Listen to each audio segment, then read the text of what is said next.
Good afternoon, people. This is Gary A. Swaby, and we're now recording an episode, a special episode of the Co-op. This is an E3 special, and we're just going to be running down all the conferences that happened. I'm here with Miss Dana Abercrombie. How you doing, Dana? I'm doing very well. Nice to be here. Cool. Yeah, so we already did a react for the Microsoft press conference because everybody had a lot of thoughts and opinions on that, so we had to get that done. We were going to do a react for the Sony one too, but because that happened at 2 a.m. in the morning, and it was way too late, and yeah, people had I had things to do the next day and everything, so the scheduling didn't work out on that one. But we are here to summarize all the other press conferences. So, from EA all the way through to Nintendo, we're going to give our brief thoughts and our little review of, what we thought of E3 this year. And of course, the rest of the team, Richard, Max, JJ, Tatiana, Tony, they'll all be back, I believe, on Friday and Saturday. Their flights are at different times.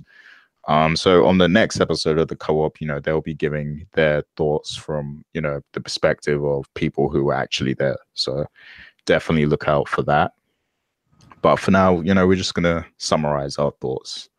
So let's start with EA, which is the very first press conference that happened. People were very vocal about this conference, but let me get straight into it. Dana, what did you think of the EA press conference?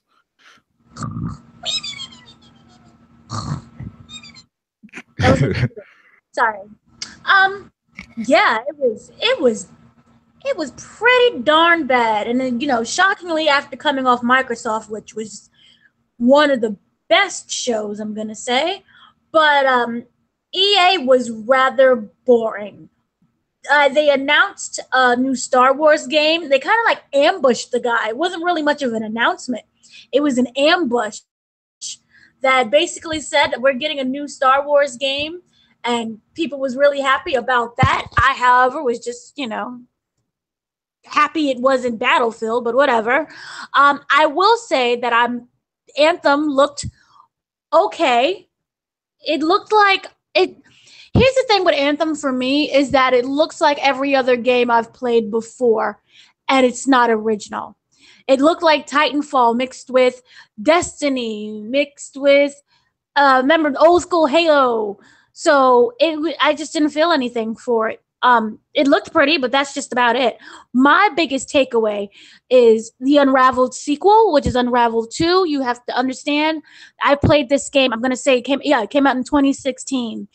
I love this game, and the fact that they announced it, they said it's here's what we have, here's gameplay, this is what it looks like, and then they surprised us and was like, you can play it right now. So guess what I did?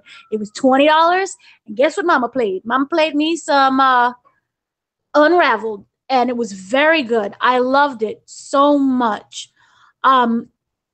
It's a one-player 2-op. So it's kind of like, oh gosh. You ever play like one of those Lego games and it's just you, so you can switch in between the characters? So you switch between, basically it's like it's Yarny. And now Yarny has this friend. It's a horrible shipwreck. You guys, if you've seen it, already know it's a horrible shipwreck. And you're basically separated from all of your memories and all of the family that you once known, the life that you once known, and now you have to recreate new memories, and that's very becoming of life. So you go on about with Yarny, and he has this friend now, and it's just you and Yarny trying to make it together and plow through life. And it's the same like the puzzle. It's like a puzzle-based thing, same format as before. However, I will say there is one downside. One small little downside is that it's not as charming as the original was. I can't really explain it, but that kind of like that same spirit and passion wasn't fully there. But for $20, it is worth it, very much so. So that for me was one of my highlights, the fact that I can play it right there. Battlefield 5, I know you guys are like really excited for it, but I feel nothing unless you come out with Bad Company. I don't feel anything for it at all. For me, um, it was just okay. It was sleepy. It was other than like the thing, the Yarny that I mentioned, Unraveled, and the announcement of like Jedi Fallen Order. They were like, oh, okay, but I didn't really care for anything else other than that. Sorry. Oh, and also I'm really disappointed that we didn't get any No Mercy remastered. Sorry. And Sea of Solitude, I will say that was interesting. Sea of Solitude was interesting, but my thing is that their presentations were so bad. All they did was kept talking and talking and talking instead of just showing us the game or any type of gameplay trailer, to the point where they're talking so much. I don't think they fully explained what the game was. So, but once you saw the actual gameplay footage, then you're like, oh, now I understand what they was spending an hour trying to say. So, Sea of Solitude, if you love depression and loneliness and isolation, that is the game for you. Yeah. Yeah. Yeah, for me, this was definitely the worst press conference. I can't even really remember like the full extent of how bad it was now, just because we've been spoiled by good press conferences. But yeah, like this one was terrible. Sea of Solitude and Unravel 2 were probably like the best gameplay demos shown, I think. Yeah, with Sea of Solitude, the lady, she was clearly passionate about it, but she spent way too long trying to explain. It probably would have worked better if they showed the demo first and then had her come out and talk a little bit. But yeah, like it just, because when you see Sea of Solitude, you're so impressed by it just visually that you're like, okay, yeah, she didn't need to spend all that time explaining it. Like we like it already, we're already interested just by seeing it. So yeah, like just the fact how that happened, how it showed after she was talking, it just kind of made it voided her whole speech. Like we didn't need it after seeing it. Unravel 2 was great, and it was great to hear that you could actually go and get it right away. That I like those kind of announcements. As gamers, you can never really go wrong with that. And it's a good game from what I've heard. So yes, I've been playing it. It's excellent. I'm going to write a review for it later today. I'm almost done. Awesome. Look out for that, people. But yeah, everything else was just bad. And I was looking forward to Battlefield and seeing more of the multiplayer and learning about the Battle Royale mode too. But I feel like they didn't really give us much to go off of. Like they just said it will have Battle Royale. And they showed like a short clip and everything, but it didn't give us, any in-depth understanding of the direction for the multiplayer. So I was quite disappointed by that. FIFA stuff, I'm really not into football, so I don't care. But I do know that EA has just got the license for the Champions League, so they can have the Champions League in the FIFA games now. Because before, I believe it was Pro Evolution Soccer that had the license to Champions League. So now FIFA has it, so that could be exciting for people who love FIFA. That Command and Conquer game, I don't know why they spent so much time showing us a mobile game. And like I've got fans who are really into RTS and Command and Conquer, and they're disappointed that EA are taking it in this direction, by having it be a mobile game and stuff, because it's likely going to have a lot of microtransactions and a lot of those kind of barriers that like cell phone games seem to have these days. So yeah, like a lot of people aren't too happy about that, and I think it really slowed down the press conference too. Just watching two people sitting on their phones, playing a game, like it was just a little awkward. And Anthem 2, which they ended the show with, was, like you said, it looks like every game. It looks like Destiny, looks like Halo, looks a bit like Mass Effect, a little. It looks a lot like other games we've seen before, basically. So I feel like they needed to show something a bit more than what they showed, just to just so we can see what's original about the game, what's unique, because we already know it's, a Destiny slash Division, style of game where it mixes the gameplay and storytelling, element. Um,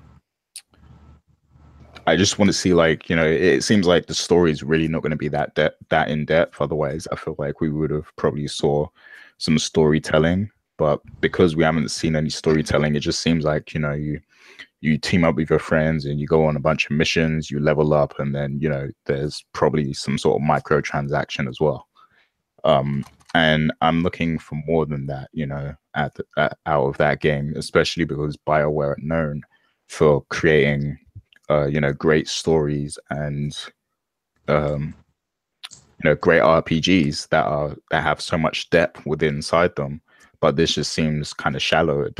It seems like it doesn't even have any depth at all. So that's my thing with Anthem. Visually looks great, but what else do you have?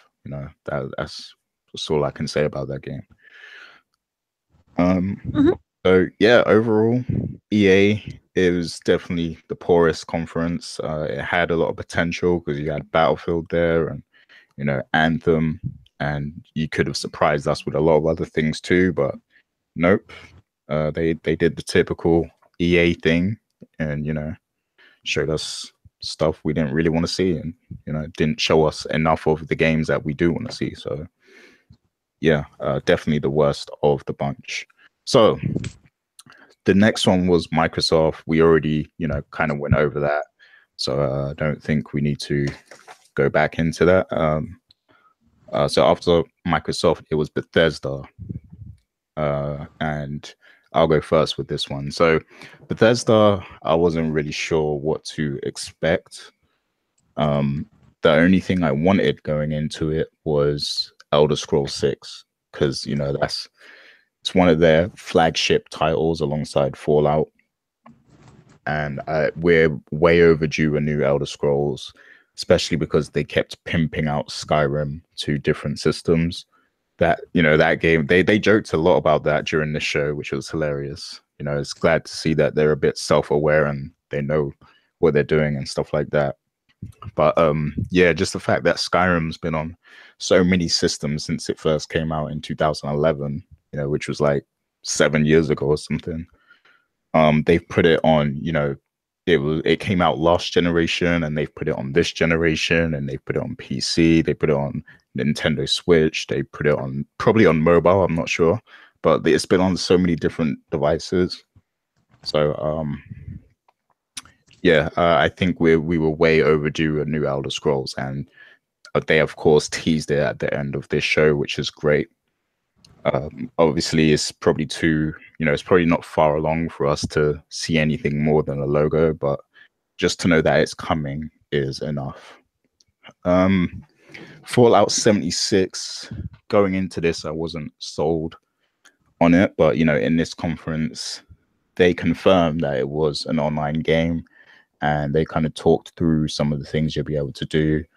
And I guess the main thing that kind of worries me a little bit, I guess, because I'm so used to Fallout being, an RPG. It has storytelling, it has all these other elements, but at its core, it's an RPG. And this online Fallout that they're doing, Fallout 76, kind of seems like it's less about being an RPG and it's more about just being an online experience. And the thing is with that, it's like, I don't know, like it feels like the fun will be based on who you're actually playing with. And I guess that's why I don't like, because I want to be able to hop in and on the game by myself and still enjoy it. But it seems like if you play by yourself, there's a chance you can be put in a session with a lot of, nuisance players who will just come and attack you or destroy whatever you build, or, things of that nature, just ruin your experience.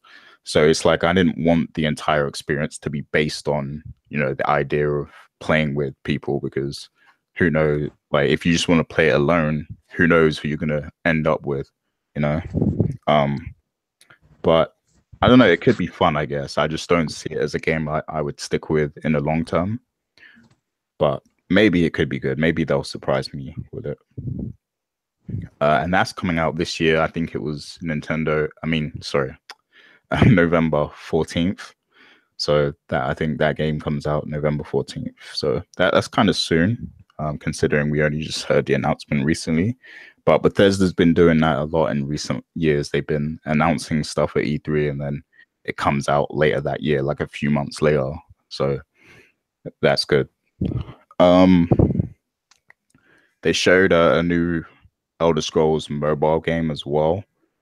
And I guess that looks cool for what it is, but I'm not that interested in mobile games, to be honest. But for people, who do enjoy that, it looks kind of good. They, of course, talked about Fallout Shelter. They talked about Elder Scrolls Online. And I just actually got into Elder Scrolls Online to play the Somerset DLC expansion. So far, it's been okay. So I'll have a full review of that up at some point in the future. So look out for that. Besides that, I don't think Bethesda really announced anything else I was crazy about. Yeah, I think that was pretty much. Those were like when Todd Howard came out for me. Like that's when the show got interesting, and he's the one who talked about Fallout and Elder Scrolls and all the mobile games and everything. So I enjoyed that part of the show, but everything before he came out was just kind of meh to me. But I do want to shout out Mr. Richard Bailey Jr., Hip Hop Gamer, and JJ because they were on screen a lot during that conference. So that was pretty cool seeing them in the background. But what's your thoughts on Bethesda, Dana? Rage 2. Rage 2, Rage 2, Rage 2. Andrew WK coming out was kind of like a wonk, wonk, wonk. I was kind of confused about that. I just don't like concerts during my conferences. But it was great to see him. He looks lovely. But Rage 2 looks crazy. And the fact that the talking head that they showed in the game, you can get that as a collector's edition, that's amazing. Anyway, yeah, so Rage 2 looked like, I don't know, it looked like a combination of Mad Max with some LSD mixed with all the drugs in the world that you've taken all at once. And it's very simple. It just seems like you just go around in a car and you shoot some bad guys. And you go on foot and you shoot some bad guys. But it looks really sick. It looks very violent and just crazy. But yeah, that right there was like, that's a great way for me to like open a show, except for the concert. Other than that, Fallout 76. Starting out, I was not excited about this because I just don't like Fallout games. It was just something that's never for me. But the more that they kept showing, it was kind of like the opposite of Anthem, where the more they showed, the more excited I got for it. And it's nice to see color and trees. What is life? We got trees and grass? I'm kind of confused about this. I know it's a prequel, so is it a prequel right before the bomb drops? Is it taking place before or right after the bomb drops? I'm confused. Yeah, it's I'm like, still after the bomb drops. So the bomb doesn't drop yet? No, the bomb has dropped. Like it's already post-apocalyptic. Like it's like after trees and grass and life. Wouldn't that just be eradicated right away? It's like it's nothing. I don't know. I'll look into it. It's a little weird, but trees and grass. I just felt really happy inside watching that gameplay in the trailer. So for me, that right there was the two main takeaways. With Rage looked like just like drugs. Doom Eternal, I know they announced it. I know that they said it's gonna have like twice as many demons. And it's a sequel that we kind of should be excited for. And I know they're going to talk more during QuakeCon in August, but I just really wasn't like excited. I've never been excited for a Doom game. So yeah, I know that Prey got a lot of stuff if you're like a Prey person, and everything is free. So that's great for them, but I'm not a Prey person. Wolfenstein Youngblood, that I'm kind of happy about. I know that it stars BJ and Anna's twin daughters, so That right there was that's another highlight for me. Um, let's see. That seems to be Elder Scrolls. I know like you're really great, but it's like mobile. I don't want mobile. But other than that, like those like Fallout and Rage 2, I got excited for. That seems to be like it. But it had a lot of energy and less talking and less weird, like uncomfortable monologues. So I'm happy for that. Mm-hmm. Um, yeah, I looked it up, and Fallout 76 is set 20 years after the devastating nuclear engagement that turned the What I United don't States into an how do irradiated you wasteland. how do you have grass and trees like Fukushima? They don't really still have like great vegetation, and it's been years. Yeah, I don't know that. I guess that doesn't make sense. Maybe they just want to try a different visual aesthetic, I guess, even though it doesn't make sense. And But they're like, the tomatoes still don't grow properly. So I'm really confused. yeah. Am I looking too deeply into it because it's technically just a game? Am I going too scientific with it and trying to get too accurate?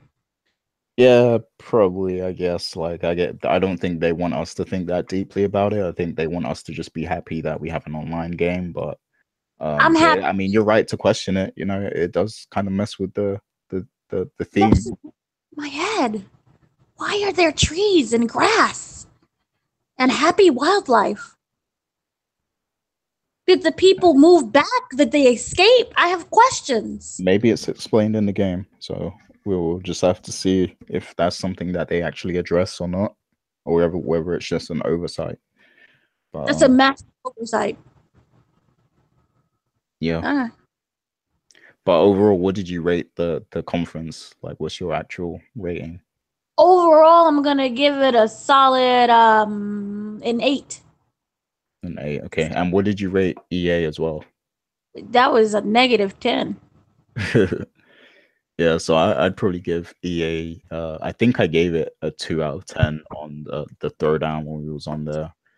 And as for Bethesda, I'd probably give them about a 7. I'll give them a 7. Ooh, just a 7? But you got your Elder Scrolls. Yeah, but yeah, I But mean, it was cool, you know, like we got the logo and everything, which is cool. That was like the main thing I wanted, but just I'm thinking of it in terms of overall enjoyment and excitement at what they showed, and I think I would place it around there, just going off of what I know now, because I know what came after and stuff. So I'd give it, I give it a 7. eh. So yeah, that was Bethesda, and then on Monday we had it was Square Enix first. Now did you watch that? Because it was very short. That was like all. That was one of those shows where if you literally went to the bathroom and back, you would have missed the whole show. I don't understand the purpose. I mean, I'm happy that they didn't have any talking. It was just pure games. But the thing, my biggest problem is that we saw the trailers already. Yep. So, what was the purpose of that even happening? Was it like to make fun? Was it a joke? Were they getting paid to be that bad? I have questions. Yeah. But my expectations were so high. I wanted my Avengers game. I wanted my Final Fantasy VII remake. I wanted some Guardians of the Galaxy. I wanted something. And you gave me nothing at all but The Quiet Man and Babylon's Fall. And it was like teaser trailers that didn't tell us anything. I don't know what it's about. I have no information on it. So, yeah, screw you. You're there like a negative 100. They're worse than EA. Wow. Yeah, I mean, you could argue that this was the worst one. I mean, of course, it wasn't a traditional press conference; it was just a stream. But still, when people hear that Square Enix is having like some sort of showing during E3, people get excited for that. So, like, why did you even bother to hype this up or make it a thing unless you were going to show us like new stuff. I would have even been fine with. Remember the world of Final Fantasy? Yeah. If they just did a sequel to that game, I would have been good. Yeah. But I don't know what they showed. It was bad. It was bad. And Shadow of the Tomb Raider. Didn't they open it with Shadow of the Tomb Raider? Yeah. I hate that game. So I'm sorry. I hate that game. That was the only thing where they showed something a bit more because, of course, we saw Tomb Raider at Microsoft, but they showed like a little bit more of the gameplay during their thing. And remember, like Tat and I, we've been seeing this like months before, so it's new to you guys, but it's old to me. Yeah. So yeah, it was just bad. And they ended on Kingdom Hearts, and it was the exact same trailer that they showed at Microsoft. So that was like, that was a big blow. It really screwed the whole thing. Remember, they showed Dragon Quest 11? Yeah. But it's already out in Japan. Yeah, that always happens with that game though, because it comes out in Japan first. But I do feel like they shouldn't have shown it because we might as well just like not. You can Google the trailer. Yeah. So I mean, just sort of looked fun. That's it. They get nothing. Yeah, and like all we wanted was an update about Final Fantasy VII Remake. We just wanted an update to see how it's going, see if just be like, hey, we haven't forgot about you. That's like I'm convinced Square Enix are the kings of trolling their fans because they know what we want and they just never give it to us. Like here, they would have been better off just not having a show at all, and we would have been completely fine with that. We would have just continued with our lives, and there would have been no expectations. But just the fact that they chose to have one, we were all like, yes, like we were okay. We're gonna get an update. We're gonna get some new information. I was excited. Nope, we didn't get any of that. We didn't get no Nier. Yeah, except that Nier is coming to Xbox now, but we already played that, so yeah. No, they I feel was worse than EA. That was disrespectfulness.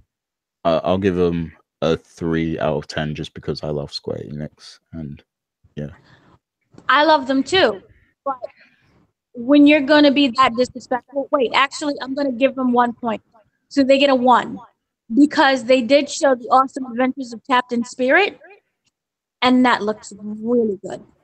I have no idea what it's about. It's like his kid and his imagination, and he's like living his best life and being happy. No one's an alcoholic, and everyone's happy. So they get 1 point for that. Yeah. But it was already announced at Microsoft conference. Exactly. Yeah. And so they lose that. They get nothing.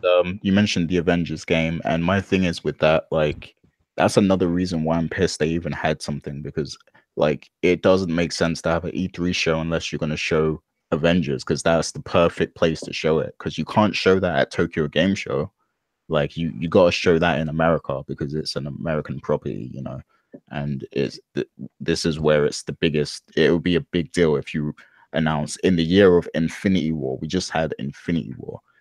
It would have been a major thing if they revealed the Avengers game, like that would have been incredible, but they didn't even do that. So who's Superman? Or were they doing Superman? No, that's Rocksteady that are doing that. Oh, okay. Well, I'm mad about Superman too.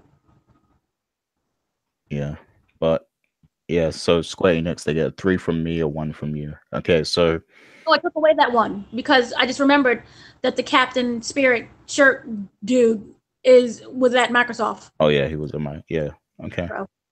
So 0. Okay. So next was Ubisoft. Yep. And they opened with Just Dance. They had a panda. I know Dana was enjoying that part, and she said she's gonna buy that game. So. Right away, guys. Me and the panda. No, that was fun. Yeah, they hopped into some Beyond Good and Evil 2, and we actually got to see some gameplay, but then they kind of confused everyone and they were like, "Oh, we want you guys to contribute to this game to help us, we want you to come up with sounds and music and they basically they want graphics, sounds and stuff like that from the community to implement into the game." And that's probably not the best thing to announce right there because people will now think that you want help developing the game, and people really, really want that game, so they don't want to hear about anything that could potentially harm the experience or hold up the experience, like they probably could have announced that separately as its own announcement, away from E3. But But yeah, see, here's the thing. I would have been perfectly fine with that, but that other game, the shimmy, the what the what's the game? Shumi, Shushimi, Tsushima. Shimu, Oh, Shen. Shushima. Jim, remember when they had that whole stinking GoFundMe thing, and we still haven't gotten the game, and then it's like 20 years later, and then they released the footage, and it looks like dog poop. Yeah. You would have been fine, and I would have been like, "Yeah, let's contribute." Not monetary, but like ideas. But that other game just ruined that whole experience for me. Yeah. So, yeah. Yeah, I don't know. It just seemed weird to announce that, like the but yeah, I mean, it was cool seeing the game again. It seems like it's space focused and stuff, which is cool. I like the character they had you playing as. I'm not sure if you play as her the whole time, but it seemed pretty cool that that character that you play as and stuff. It reminds me of Domino from Deadpool. That's who it reminded me of. But yeah, Yeah. Yeah. but yeah, they also had Division 2 there, and they showed that at Microsoft as well, but they showed a different mission here, I think. They showed some different clips of gameplay in that. And they announced that there's going to be raids and stuff like that. There's a lot of like extra additional content that you're going to be able to get when it releases and everything, or shortly after, which is cool. I've already kind of made up my mind that I'm gonna buy Division 2 anyway, because the first one was good while it lasted. So this one has potential. Um, and they showed I kind of blocked out a lot of what they showed after that because it was they had a lot of questionable things. They talked about Rainbow Six Siege and some new content for that, I believe. But the big thing was Assassin's Creed Odyssey. They revealed that game. It's going to be in Greece, and they showed a lot of gameplay. The combat looks like a lot of things in the game look similar to Assassin's Creed Origins. So you can kind of tell they kind of molded it and shaped it based on that new engine that they made. Even the menu screens and everything like that look kind of the same. They announced that you have a choice of two characters to be for the main character, and one of them's male, one of them's female. So you can choose, between those two different characters. And I'm guessing that, people will interact with you differently depending on which one you are to some extent. Um, Combat looks really good, and the setting always looks good in Assassin's Creed, and that's a big part of why people love it, because revisiting all these different countries in pivotal times in their culture and everything, that's always an interesting thing, and just to see how it's how detailed the locations are, that's one of the biggest appeals of the game. So I'm looking forward to exploring Greece. I still need to visit Egypt and finish seeing Egypt in Assassin's Creed Origins. But Oh, I thought you really mean like in life, like I'm going on a trip to Egypt. I do want to, but I'm so jealous. sadly, Origins is the closest thing I get to that. But yeah, um, Ubisoft had a solid conference. Like it was okay. Like there was some stuff I enjoyed seeing. There was some stuff I could have did without seeing. I would say it's, average. It was an average show. I give it like a five out of Oh, 10. nah, see, get Skull and Bones, man. Skull and Oh yeah, Bones. that It was is the Sea of Thieves that we never got. We deserved that one. We deserve Skull and Bones. That looked incredibly crazy. The fact that you can not only you're destroying other ships, it's like this complete free for all. You get to invade the ships as well, and you have to work together with like other ships to steal other people's loot.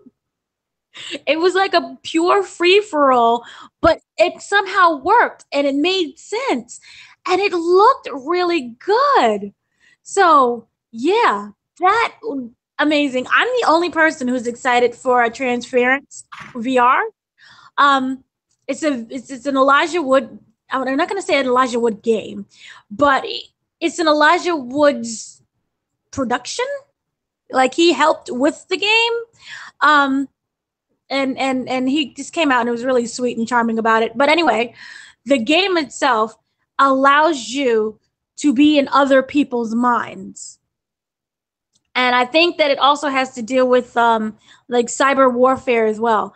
And I'm telling you, it's very good. I don't know, but I think that it might slightly be based off of the movie that came out years ago with Ryan Reynolds and a man's name who I'm forgetting. But anywho, I'm the only one who's like excited for that. Also, Starlink Battle for Atlas, that looked very good. And remember, we got Star Foxes in it. It's a toy for life game, a toy to life game, but it's not like Skylanders. It's just for adults. This is not for kids. It's a space fighting game, and remember, it's going to be like Nintendo. The Miyamoto came out and they gave him a whole little miniature ship of the game, and I'm telling you, it looked really good. I heard about it like a while ago. This has been in the making a while ago, and it comes out October 16th, which also made me excited because a lot of these dates that we got were in 2019 or February 22nd. Seems like to be like that spot there. So I'm really excited for that. For Honor, I know a lot of people are mad, but there's a lot of women that's going to be in For Honor, and people were just angry on Twitter. Also, we're getting the expansion pack called Marching Fire, and I believe that there's a starter edition, which is free to play for PC players this week. So right now you can play it for free. I like For Honor. I believe I had the first one and just kept getting it. I really like that. The Assassin's Creed Odyssey looked okay. I'm not blown away by it because it looked like the previous Assassin's Creed game. So that kind of wasn't as exciting for me as I thought it could be. I think that the thing with Assassin's Creed games for me is that I love the history. I just love learning about, all these different wars and different lands and different, countries and areas and stuff. So that for me is like something that I like. The Beyond Good and Evil thing, I found it to be really interesting that Joseph Gordon-Levitt, remember, he's attached to it and he's working with them, and he's going to see. The thing is that I know people are like, no, we don't want to contribute our ideas, but Hit Records is kind of like a platform where you get to create your own stuff, and they add it on to like bigger projects. So because it's his company and it's his program, I think it's going to work out perfectly well. This is not like a bunch of people just randomly tweeting the head of the studio their ideas and just randomly sending things. This is something that I think is going to be very well filtered, and they're going to take the best of ideas from everything to create this game that's could be really great. And if it sucks, then it's all you guys' fault because it's technically all your ideas. So I like that. And also, if anyone cares about Trial, there's a new Trial coming. I didn't really feel anything for it. The thing with the Division 2 is that it looked really great, but I am sick and tired of playing apocalypse zombie virus type games. Unless it's like Resident Evil 2, and we'll get back to that too. That was at another conference. But yeah, that's the thing for me. And I know that there's another. I think they did DLC for Mario versus Rabbits. I just didn't care to sit through a concert. Like when I'm watching the presentation, for the first time, I just want to see what the gameplay and the trailers are. But like the second time, when I watch it on my own time, I can appreciate the concert part of it.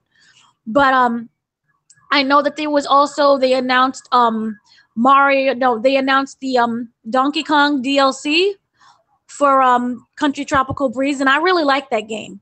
So that put a smile on my face. I do wish that there. No, that's another conference. So I'll save my thoughts for that later. Yeah, that's it. Sorry. So Skull and Bone. What was your rating? My rating is gonna be,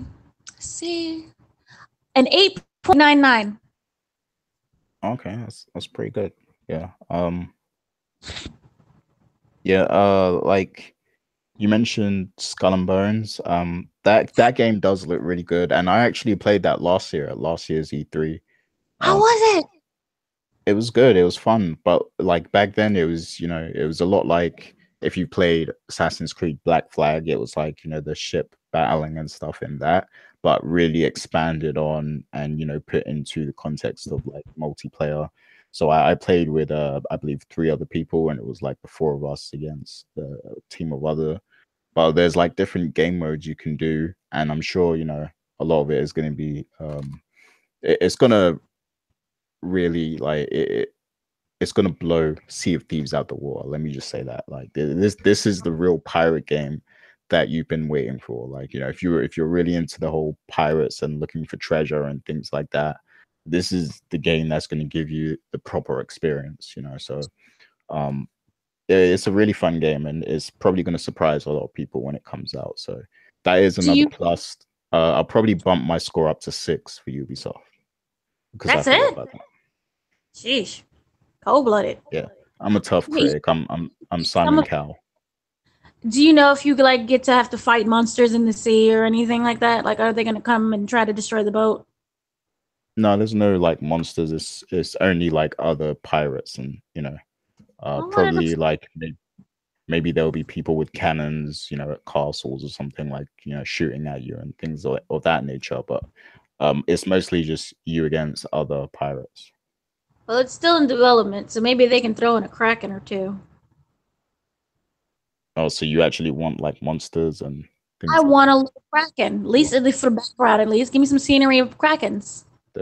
Okay, yeah. I mean, that's something they consider. Maybe they can have like skeletons. That's popular for pirate times. You can have a possessed skeleton chasing you, a fleet of them or something, like chasing after you.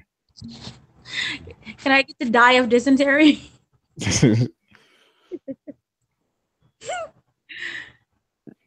Yeah, but yeah, that's a cool game.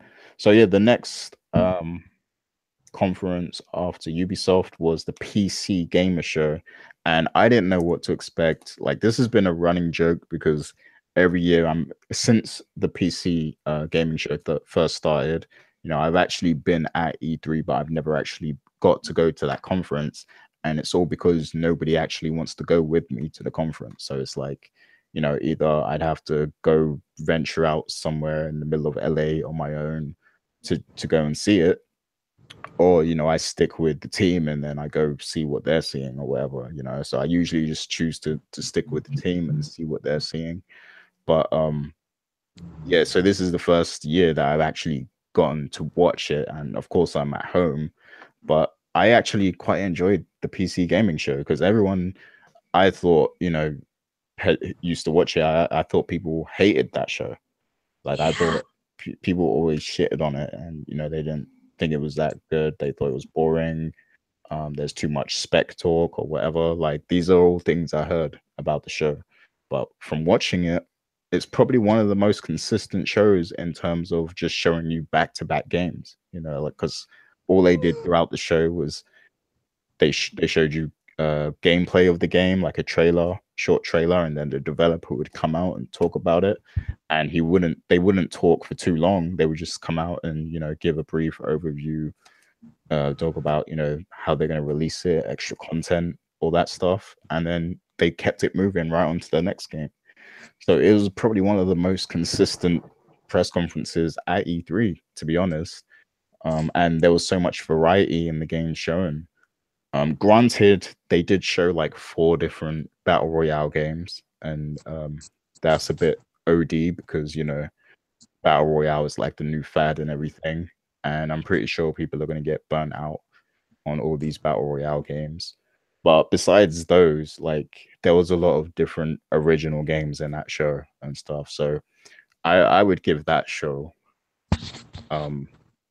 wow, what would I rate it? I would probably give them like a 5, just What? because it like Ubisoft had more powerful games, so I give them a 6. And PC Gaming Show, it was consistent, but like they didn't have that one major thing, like to kind of outshine the others. But like it was, in terms of the actual show itself, it was consistent, it was enjoyable, and we saw a lot. So solid 5 from me, I think. What about you? See, once again, I don't think we're watching the same shows. Maybe it's like a UK thing. I don't know. The PC game show, the thing is that I've always hated it because it is tragically boring. Like I am crawling on the floor begging for my life to return because it's boring. They always come in with that couch and that horrible like talk show format. But this year they was like, nope, we're gonna make it energetic and it's gonna be fun and it's gonna just be games. And he showed 43 trailers. 43. And granted, it was some trailers and things that we already seen before, but it was exciting and I liked it. So I thought it was very, very good. We had the more of the Fallout 76 game demo. They talked about the online part of it. We also got a Pip-Boy infused multiplayer trailer. We got a lot of trailers. So I was pretty okay with that. I thought that they would talk a little bit more about Cyberpunk 77, but they really didn't that much.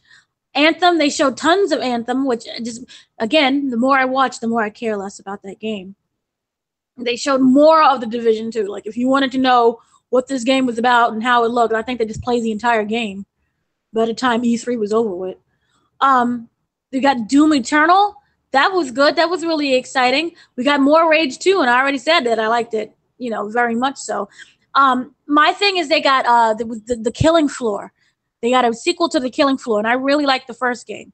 So for me, overall, they announced a lot of like games that yes we already saw, but they announced Halo Infinite and more stuff. But they announced some pretty solid PC games, and I was really shocked because I just thought they was going to talk about AMD the whole time and show Warhammer, and they didn't show Warhammer, and we didn't get Rome Total War.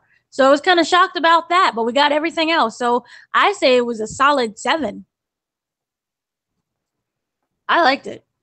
It was good. And this is coming from someone who does not like the show. Yeah, man, don't sleep on the PC gaming show, people. But maybe it was different last year because I know in previous years AMD actually sponsored the show. I think that was different with this one. So maybe this is the first good one. I don't know. I can't say because I haven't seen any of the others, but I can tell you that PC gaming show from this year was really good. So if you haven't watched it yet, I would go take a look at it because it was pretty cool. It's really good. But really yeah. So after the PC gaming show was, of course, the one a lot of people were looking forward to, which is the Sony PlayStation press conference. Now, there's a lot to unpack with this one. Richard was actually texting me at the time. He was probably texting you too. And he told me, that they're not sitting us down this year. They got us standing, and he was talking about how much that sucks and everything. And then I saw pictures from inside on Twitter and everything, and they were in the church, and I was like, wow, what's going on? Like, is Sony starting their own cult or something? got scared. Yeah, I thought like someone was gonna get sacrificed or something. Like, but yeah, the show started. Sean Layden came out. He was looking anxious.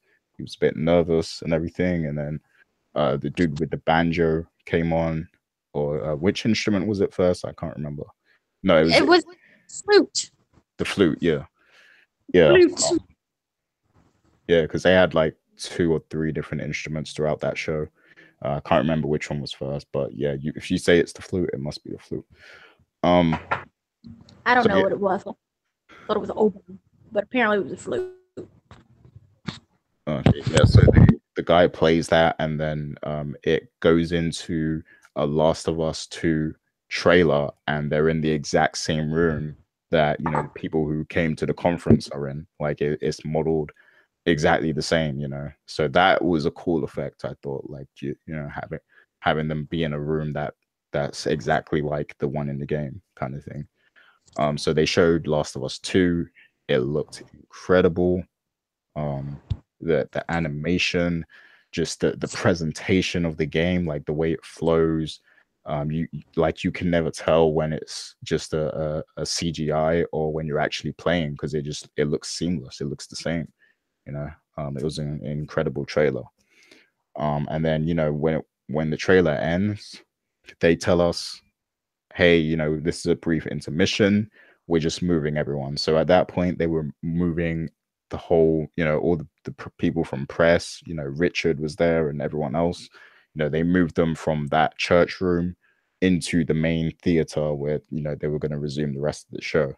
Now that was a very confusing point, because at that point we were questioning whether there was going to be a different stage or a different room for each game or something like that, which would probably get tiring, especially for the people who were there. But like having that intermission right there, I think that kind of really hurt them a little bit in terms of the people watching, because we didn't want to see that. Like the Microsoft press conference was just back to back games, just like the PC Gamer Show. Like that's what we were conditioned for. So having that amazing trailer open up the show and just kind of blow us away. Yeah, we were all blown away by it. And then just to have them slow things down, like it wasn't good pacing, I think. Like if they would have hit us with something else incredible, it would have been like, yo, Sony's unstoppable. But they had that intermission, and it just kind of slowed things down, slowed down the momentum. But then we did see Ghost of Tsushima, and that whole gameplay segment, it that they impressed me with that. Let me just I can't even find the words. Like they caught my attention, because I was sleeping on this game. I was like, oh, Sucker Punch is making a game. That's cool.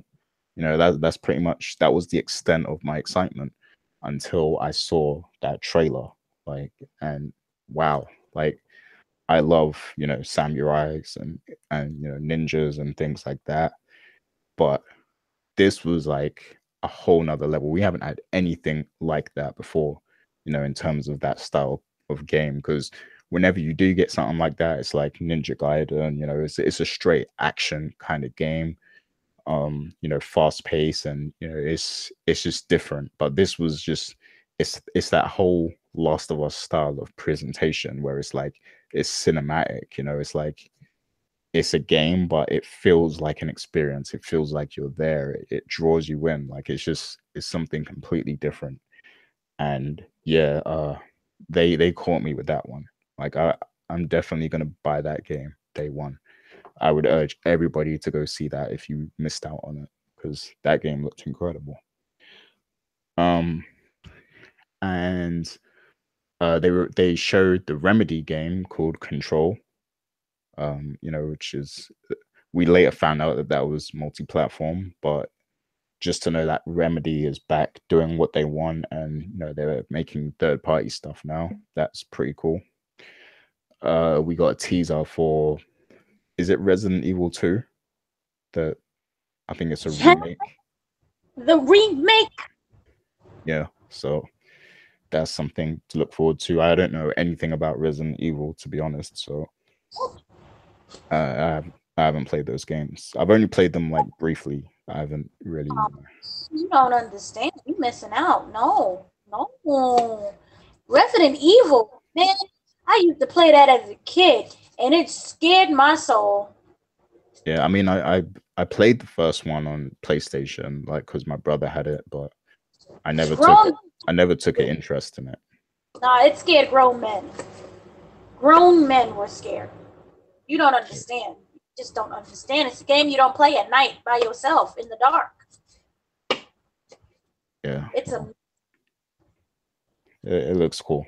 It's good that people have something to look forward to for that. But yeah,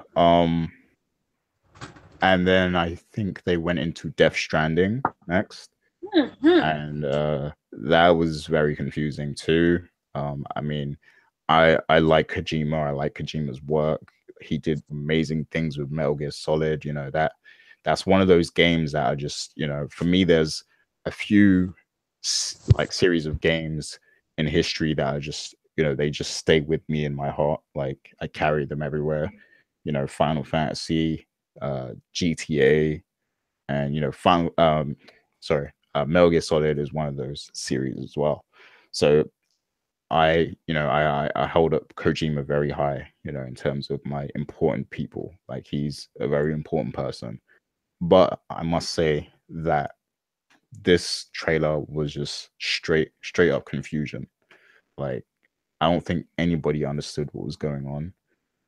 And the footage that was shown, the actual gameplay, it was not appealing at all. We just saw people walking with crates or fridges on their back, or babies on their stomach.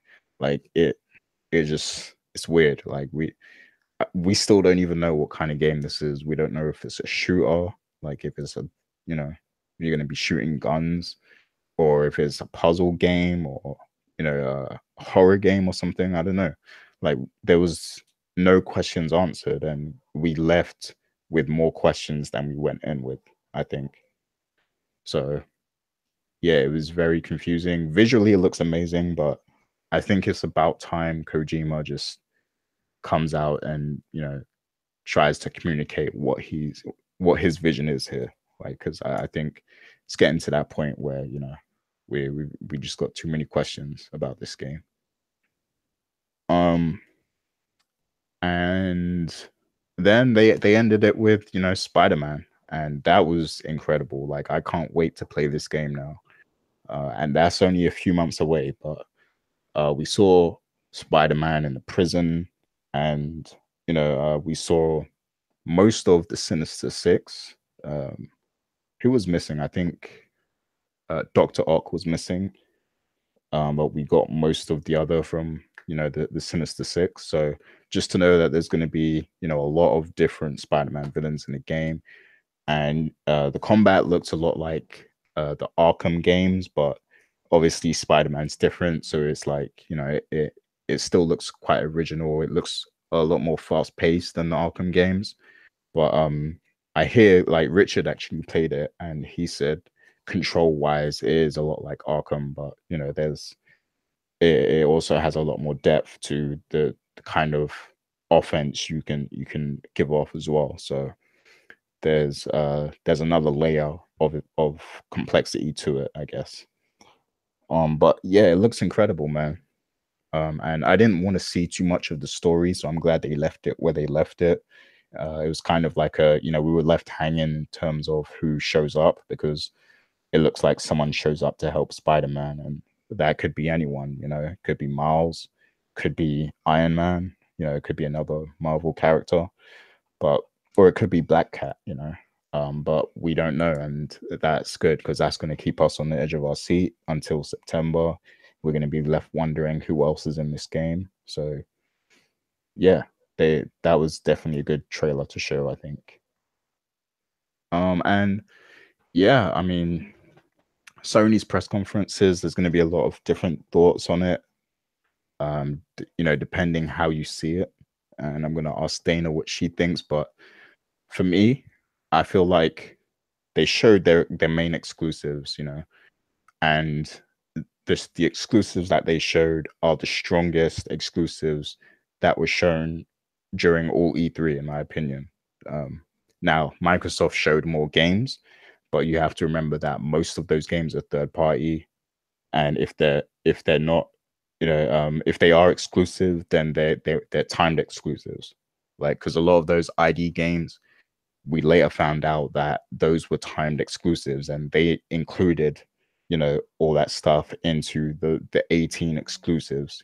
That those word games that they play, when they said that we're showing 18 exclusives, a lot of them were timed exclusive.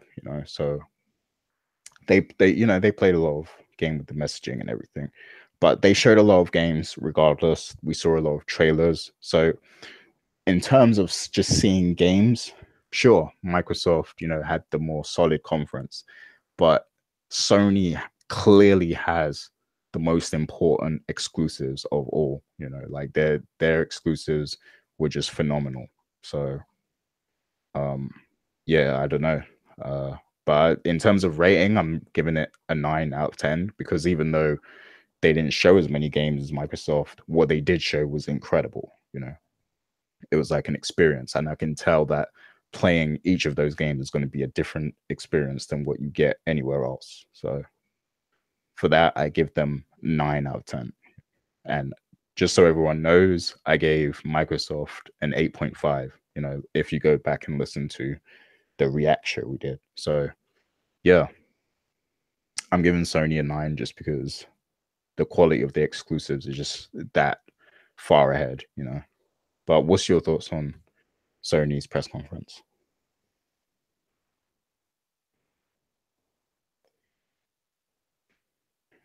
Well, we lost Dana, but I'm sure she will return shortly. I'm not sure what happened. But yeah, man, Sony was good. Sony was, they brought it, I thought. Just the quality of those exclusives. Now, I know it was weird that, they had people walking to the other thing, and they even showed that after the show. They actually recorded people moving. I got so excited, it disconnected everything. Look, for me, this was a conference where I was like, thank you, Lord, that I am alive to experience this. This was one of the best conferences. Like, they've had good conferences, but this was one of the best conferences that I have sat through. They started out with the cult church, right? And the set and the decorations was like, I didn't know what was going on. I was waiting for chickens to come out and be beheaded. I was waiting for like a preacher to come with the snake. And I was waiting for remember that scene in The Kingsman with that whole church scene? That's what I was really waiting for. I didn't know what was going on. But then they had that game and how it related to the church that they was in. That game is so freaking beautiful. The graphics are so incredible. And the brutality. Like, I was watching that and I was like, oh my God. Like, I think my heart stopped a couple times because of just how brutal but yet beautifully done it was. And remember, it was like that whole kiss and everybody got like really either panicky or really excited. Like, oh no, women kissing. That whole scene there, everything was done was just like, this is incredible. What's going on? Who is this girl? What's really, what's happening here? But yeah, Last of Us Part 2 looks like it might actually be better than the first part. I said might, so don't kill me if it's not. Anyway, Ghost of Tsushima. I was not really paying any attention to that whole, to the game. And so when it came on, I was like, okay, this is nice. It looks really beautiful. Look at the grass, the trees, the wind. They got the environment down really well. And then it just went to pure chaos from like 0 to 10 in like 1 second. That game was incredible. Like, I would say that I don't know, because we have to wait till it actually comes out and we play it. It may be one of the best samurai games. It captivated me. And I woke up and was like, oh my God, what is this? And I know that you didn't like that they transitioned from the church and they went into the other room. And then they went, like, for us, they went and started talking like in like this talk show type format where they were sitting down in the chairs talking. I like that because I needed a breather in between Last of Us Part 2 and Ghost of Tsushima.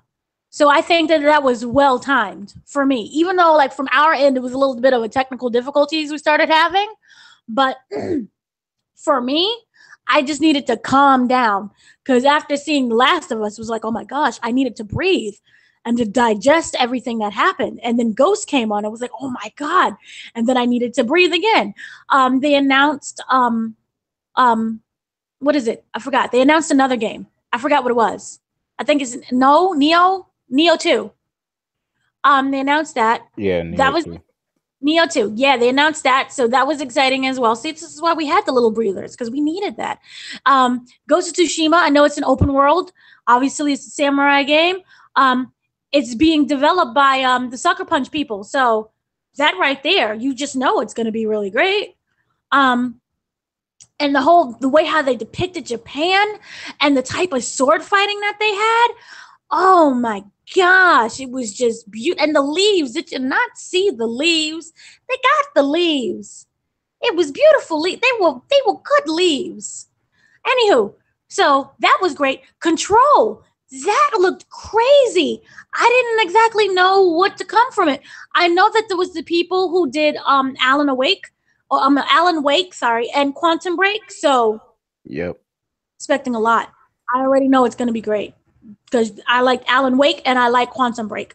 So, I'm excited for that one. And it would look like it was like a lot of mind control type things going. It's called Control. So I thought everything was just well named and looked really good. Resident Evil 2 Remastered. It was pretty good. It was really exciting. I like that. I wish it was coming out this year, but January 25th, I'm okay with. As long as it's not something in February. I'm all right with a January 25th date. But it looked good. And rest in peace to the rat. Really, that was sad. I know they showed some Kingdom Hearts, but they added in the Pirates of the Caribbean world in there. I don't really feel anything. The thing is that for me with Kingdom Hearts 3, the more you show me, the less I'm excited for it. The game, like that world itself, looked really nice. And they really seem to capture. I don't know if it's modeled after Johnny Depp or they got some type of lookalike or what, but I think it looks really great. It looks like him. They did a really great job. He has a better voice actor than the other characters because I just can't get with the other characters. I don't know what's going on there. And the music is just not, it's driving me crazy. But it looked really good. Now, here's the thing with Death Stranding. I don't want to know what this game is about. I'm happy that the trailer that they showed just confused everybody. Although I will say the walking was a wee bit off-putting. But there was that weird opening with like the baby. We saw the baby and then we saw the baby's butt and then we saw the baby's face and then it like was this tube thing. I don't know what's going on. I was slightly upset that I didn't see any Mad Mickelson. But the thing is, I don't want to know anything about this game. I just want it to be a bunch of conspiracy theorists just running around telling us what they think the game is. And then when we all play it, like when it comes out and people get their hands on it and, you know, they start streaming it, and it's like a big climactic, oh my gosh, that's what it's about. That's what I want. And I remember Guillermo talking. They did a bunch of interviews, and he was saying that nobody knew what the game was about aside from Guillermo. And he tried to explain it to Norman Reedus, and he tried to explain it to Mads, and he tried to explain it to, the people who were the studio. And I know that Kojima was the one who was explaining the game. And even Guillermo was like, I don't know what's going on. Nobody understood what the heck they was doing or what the game was about, even though they was all doing it and they was filming it, they still didn't know what it was about. So I think it's one of those things where we have to wait until like the end and then we'll finally understand everything. So I don't want to know anything about it. The whole Spider-Man game that we're getting, it looks ridiculous. I know everyone's like, oh, it kind of plays like the Arkham Asylum games. And my thing is, it really felt like Spider-Man Shattered Dimensions to me. So it's really beautiful. So far, I'm liking the gameplay. I'm liking what the script is telling us. I like the whole prison break, and I like all these enemies that he's facing all at once. And I know at the very end, we're going to see someone. Here's the thing. I think that this may be a tie-in to the Avengers game. I already know that Miles is in it because they teased Miles in the other one. And I was saying before, this game can't get any more great, only unless they add Miles to it. And they added Miles, and I freaked out. So we know Miles is in there. But I think at the very end, I would think I saw something green or something just like float by at the very end. And he was like, "Oh, you're here." I think it's a tie-in to the Avengers. Even if it's just a random Iron Man flying by. So that's my thoughts with that. So for overall, I'm gonna say that. Oh, I know what we also got, like the PSVR game that I can't pronounce. It's like DERACINE. Which game? Can you hear me? Yeah, which game was you talking about? PSVR game. I can't pronounce it. It's DERACINE. Wait, who made that one? Is that from Durasun? I'm dyslexic. I can't pronounce games. Okay, yeah, I need to look at that because I already forgot. I watched so many trailers that I can't keep track of them all. It all blends together, but it's a VR game, and I didn't expect Sony to announce anything, but it's new. It looks pretty. You know, they had some floating curtains going on, and it looked really good. It was floating really well. Yeah, and also they announced that if you pre-order the Black Ops 4, you'll get free maps for Black Ops 3. And if you have a PS Plus subscription, you'll get Black Ops 3 as a download, and that's all available now, today, whatever. I know that there was a small short for the Destiny 2 Forsaken. I know that there was this new platformer called Trover Save the Universe by Rick and Morty. That should be fun. That kind of like reminded me a little bit of like a South Park. Shockingly, we didn't get a South Park game. Just random thought about that. Didn't they just have one come out though? Well, we could have at least got an announcement for another one. I don't know. I want another one. I'm selfish. Give me another one. Yeah, but South Park. I thought it was maybe they can improve a little bit. Fractured Butthole was all right. Like, it could have been better. I like the concept. Like, the darker you are, the harder the game is. So maybe they can say something about what's going on with immigration. I don't know. But I thought it was a missed opportunity for that. But overall, I'm the opposite of you. I'm going to give it a solid 12 out of 10. Yeah, because here's the thing. They showed really strong games. They know it was not as many as E3, but I'm for quantity, not quality. I mean, good Lord. I'm for quantity. No, I'm for quality, not quantity. Sorry. So they all looked really strong. So I'm going with PlayStation. Yeah, I mean, that is a reasonable argument. I mean, that's why I scored them slightly higher than Microsoft, because, you know, for me, it was about quality and not quantity. And I feel like Microsoft, they did a lot of, like, you know, padding numbers, and, you know, they used great word games, you know, throughout their conference to make it seem like they had a ton of games coming to Xbox. But really, those games are everywhere. You know, they're on PS4, they're on PC. Like, it's not, a lot of those really weren't exclusive. We got a lot of not exclusive. And also, we got like games that are story driven. We got some really great action games.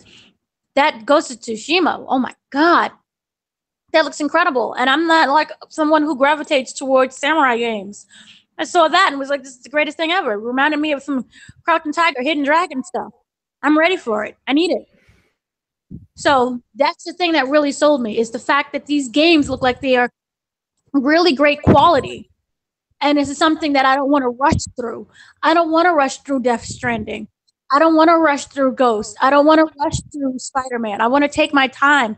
And I don't want to rush through Last of Us 2. I want to savor all of the moments, because it looked like they took their time with it, and they're creating some really great games. So that's what I'm for. Yeah. that Sony definitely, they did what they needed to do. So that's the main thing. But yeah, that was a And Sony Xbox conference. did the same thing, but they didn't. Say that again. I said Xbox could have did the same thing, but they didn't. If Xbox did the same thing as well, I would have given them the same score. They didn't. Fair enough. And I think that's what Xbox really is missing. They need quantity. No, they need quality. Sorry. You understand what I'm saying. I'm confusing the two. Yeah. Hopefully they've got those studios they can, start putting together more complete experience. Yes. So yes. So overall, that's the thing. I will say this. I'm excited for next year because they got those studios now. So who knows what can happen? Maybe they'll blow us completely away.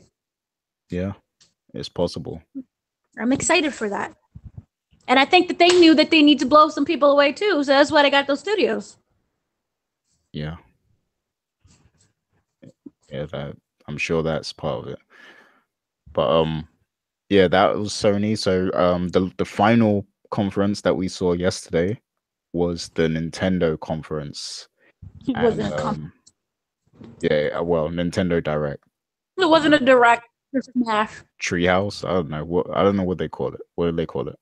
They called it Smash. It was Smash. Just Smash. All right, yeah, pretty much. Yeah, so as Dana just said, this press conference was pretty much Smash. Like it was, they spent like an entire 30 minutes showing us how to play Smash. They showed us each character in the game. And they showed us the pause menu, the settings. They showed us, how to unlock trophies. They basically showed us the ins and outs of Smash Bros. On Switch. So turn it on, how to turn it off, how to save, load. Yeah, insert disc, move disc, all that. But yeah, I mean, they did show a few things before the Smash part. They showed Pokemon. They showed more of that. They put the Pokemon Eevee and Pikachu game and how that works and how you can, they told us you can import Pokemon from Pokemon Go into, the new game and stuff like that. And I don't know, I'm not sold on it. Like, I'm not too fussed about it. I wanted just a proper Pokemon RPG, like the ones we've been getting on the 3DS. But this just seems too gimmicky for me, so it doesn't really appeal to me that much. I just want an RPG, So yeah, I'm not too thrilled about that. They did announce Fortnite for Switch, so you can download Fortnite. That's available now. It's completely free. I think secret ever. Say that again. The worst kept secret ever. Yeah, exactly. Yeah, we already knew that was coming, but yeah, you can download that. You can play with everyone. And I am hearing that if you created an account for Fortnite on your PS4, that you can't carry that over to Fortnite on Switch. So that's something to be aware of. But yeah, Fortnite is on Switch now. It's on everything. So there you go. There you have it. They showed us. I can't. My memory's bad, and I don't know Nintendo that well as it is. But they showed us, a few other games in there that I'm sure people will be interested in. But for the most part, the show was about Smash Bros. And they didn't do anything to really convince me to buy a Switch right now. I do plan on getting one at some point, so don't fight me. Don't kill me in the comments or anything. I do plan on getting one at some point. I'm just not rushing to it after seeing that press conference. The main thing for me was I wanted Pokemon RPG, and I wanted to see Shin Megami Tensei, which is another JRPG that I like. They did show Xenoblade Chronicles, and that looks really good. I'm kind of interested in that. But besides that, they didn't show anything that made me want to rush to buy a Switch. But what did you think of it, Dana? I was kind of disappointed. The games that I thought they was going to announce, they didn't announce. So overall, I was like, oh, okay. It was very Smash-centric. And if you love Smash, good for you. If you're like, oh, I play it when I play it. Then it just was like, okay. I know that they announced Super Mario Party, which is really good. I liked how it's like they changed some of the mechanics to it, and so for me, I thought it was really really good. I like that. I know that's coming out in October. The Xenoblade Chronicles 2. I know that they said they was getting, as you said before, they're getting DLC. Oh God, I can't talk. Fire Yes, Emblem. The Three Houses. I know people are excited if you like that game. It's coming to Switch. I know you're excited for that, Gary. No, spring 2019. What, Fire Emblem? Yeah. Yeah, that game does actually look good. Yeah, so there you go. One game to convince you. Yay. Fortnite. As you said already, I know that there was Hollow Knight, which came out already on Switch. They announced it the day of. I've heard good things. I haven't seen it, but I've heard good things about it. Super Smash Brothers Ultimate. It's, as you guys know, it's going to have the entire full roster of everyone who's ever been in Super Smash, and also it's going to be Mario with Cappy now. So Cappy, I would have appreciated if Cappy was his own person. I think that would have been fun. So then he can take on anything that he touches. Anyway, so yeah, the full roster they had, Cappy is now going to be in it. I know that they added Daisy, and many people are excited for Daisy. I'm not excited for Daisy, but okay. Also there is Ridley, which is the Metroid Beast. He's going to be playable. They showed him during the tournament. The thing is that I really wasn't sold on Super Smash Ultimate until they had the tournament. The tournament came after the what was it? I call it the Nickelodeon game, but it's not, Splatoon. So it came after Splatoon. They had the Smash Brothers Ultimate, and that's what really sold me on the game, is to watch it. People playing it full out, and Bayonetta and Riley was really good in the game. So that looked really good if you watch that. There was more Splatoon expansions. The Octo expansion came out already, which was on June 13th, which means it's today. So it came out today. If you're a Splatoon person, I don't get it, but people love it. So, go on and expand that pack. I know that they added 3 Octoling amiibos. They added I forgot which one, but anyway, they added 3 more. Also, the Pokemon Let's Go and the Eevee, they're coming out November 16th. Also, there's going to be the Pokeball Plus accessory, which allows you to unlock a Mew. What is it? The Mewtwo, a Mew? I've never played Pokemon, so I'm sorry. I played like Pokemon Go for like a week. That was it. But you get to unlock characters from the game. And Dragon Ball Fighter Z is coming to Switch this year. Heroines Tag Team Frenzy, that's coming. The Octopath Traveler is coming out in July. And there's like a whole bunch of other games that they announced that's already on the eShop. So if you like those games, yay. Overall, I didn't really feel anything for the show. I was really disappointed. I wanted a Yoshi's Woolly World 2. I didn't get that, which is sad. I thought that would have been great. But yeah, overall for me, it was like a 5, including like the whole Smash Brothers tournament. A 5. I expected more. Yeah, at least Metro Prime Trilogy. Oh, we didn't get that. Yeah, that baffled a lot of people. For me, I'd give it like a 4 out of 10, just because, not too much from me personally to get excited for. I'm sure other people enjoyed it, but yeah, for me, not too much that that I was interested in. So I'd give it a solid 4. But I know it's coming to. I know Yoshi is coming, but they delayed it. I know it's coming. Yeah, the thing is with Nintendo, they'll probably have like another direct in like a month or 2 anyway. So there's probably a lot more to come that we just don't know yet. I get the impression they're not as fussed about E3 as everyone else is. So like they save some of their announcements for, you know, other directs throughout the year and stuff. And there's also the Tokyo Game Show.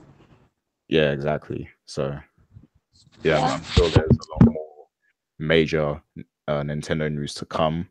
It's just that, you know, they didn't want to give it away at E3, I guess. So yeah. Could have gave something. Anything. Yeah. Yeah, they should have. But hey, it's Nintendo. They do what they want. Yeah, whatever. But yeah, that was E3. That was, you know, all the press conferences. Obviously, the convention is happening right now, and that's going on till tomorrow.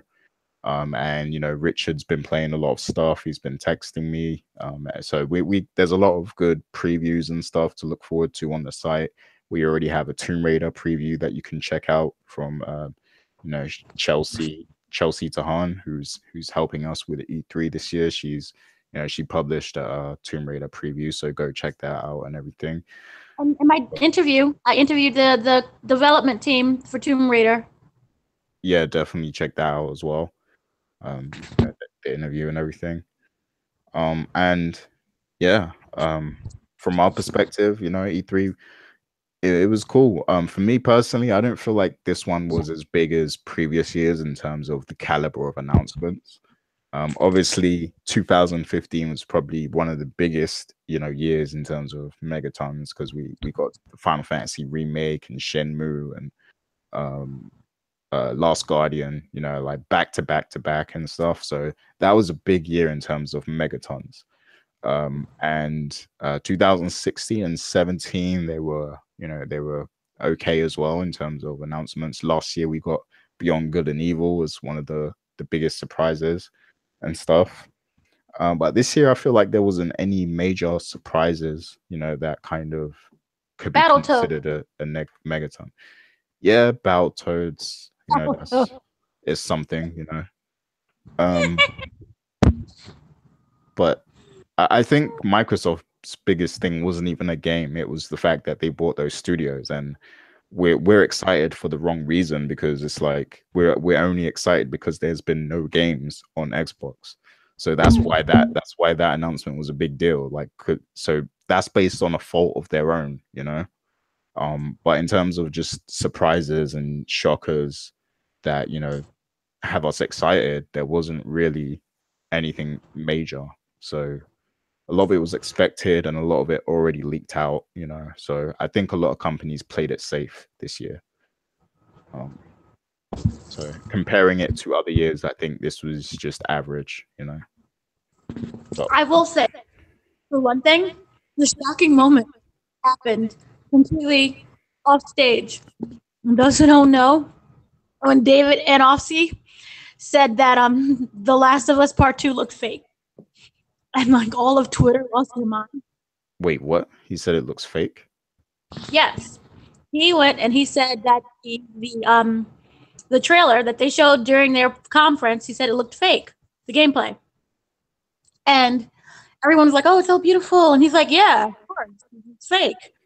And everyone completely lost their mind. Remember, he's the guy, he works for the studio that's responsible for Shadow of the Tomb Raider.